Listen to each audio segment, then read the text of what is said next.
Bienvenue en Haute-Maurienne, au fil de l'Arc, la rivière qui a donné son identité à toute une vallée.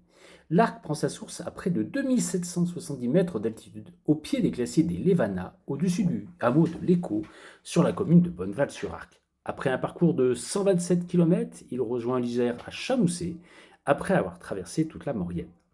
Son nom intrigue depuis des siècles.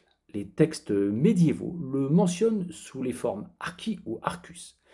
Pour certains historiens, il viendrait du latin arcus, l'arche, peut-être en référence à un ancien pont qui permettait de franchir la rivière.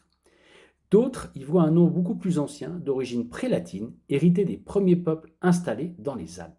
Bien avant les routes modernes, la vallée de l'Arc était déjà l'une des grandes voies de passage entre la Gaule et l'Italie. Marchands, pèlerins, armées et voyageurs empruntaient cette vallée pour franchir les cols du Mont-Cenis et de l'Isère.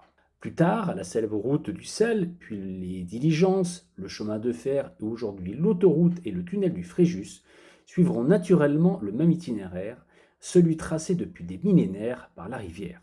Sur le plan géologique, l'Arc est le véritable sculpteur de la Maurienne. Alimenté par les glaciers, il a creusé la vallée, transporté des millions de tonnes de matériaux et façonné les terrasses, les verrous glaciaires et les paysages que nous admirons aujourd'hui.